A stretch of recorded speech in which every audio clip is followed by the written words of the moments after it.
First of all, in terms of the frustration and the negative feeling, to remember what I said about competitive attachment and how whenever we feel frustrated about what a parent is doing or feel ourselves making a judgment about a parent as doing something negative, it is a signal to stop and check in with ourselves and to see whether or not our own protective urges, as Ron Lally would call them, are interfering with our ability to look for the strengths in that parent. So always to start there. Second, what I said was that none of us can be emotionally available 100% of the time. And thank goodness children were made so that that isn't what is necessary. But that beyond a certain critical amount, it does begin to have an effect. When a parent comes into the library, you may be seeing, as I said, a parent who is saying, thank God I can come to this place to take a break. And it may be that when they're home or in other circumstances, they interact in a way that you don't see there. There may be a cultural difference in terms of how comfortable they are publicly interacting with their child, and they may not be showing you something that you can really draw the conclusions about. But the other thing that I would say is that 48% of Head Start mothers nationally have clinical symptoms of depression. So, and in other studies, one out of 3 or 1 out of 2 mothers living in poverty has clinical symptoms of depression in this country, which is enormous. And depression doesn't always look the same. You can think about one subgroup of depression as being kind of irritated, agitated, easily angered. That won't look like tuned out.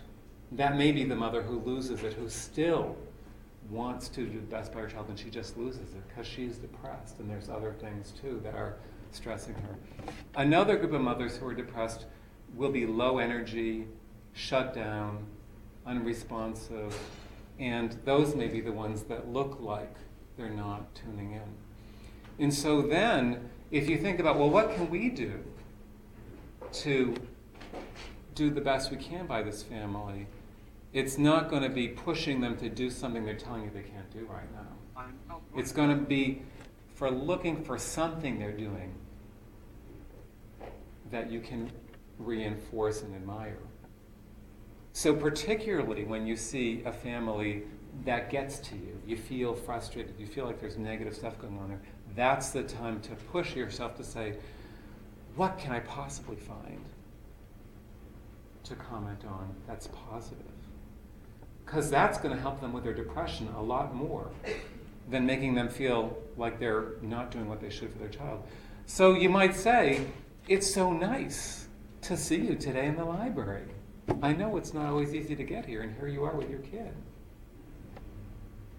I mean, just getting there is already probably a lot, especially if a parent is depressed. That's very helpful, and thanks for not judging me when saying that.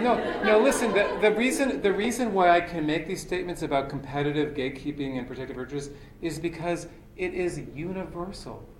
You can't go anywhere to talk to anybody who takes care of families without finding this phenomenon of wanting to criticize parents, of feeling like we can do better than they can, and just seeing the negative everywhere you go, in museums, in libraries, in healthcare, in childcare.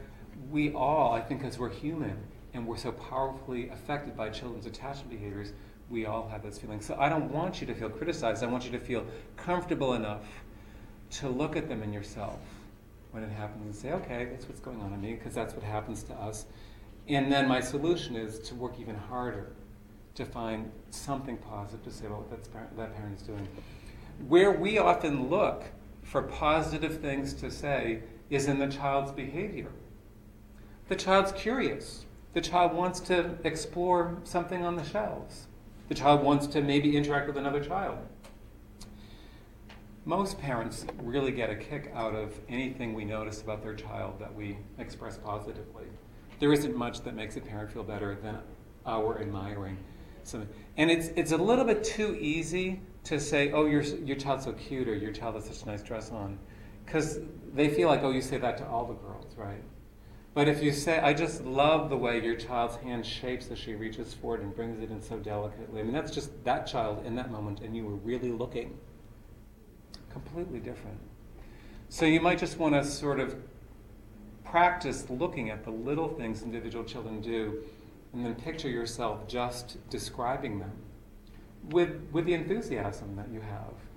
And it's hard to picture a parent who's going to have a hard time with that, and most will feel, I think, like you've really appreciated the efforts they put into parenting.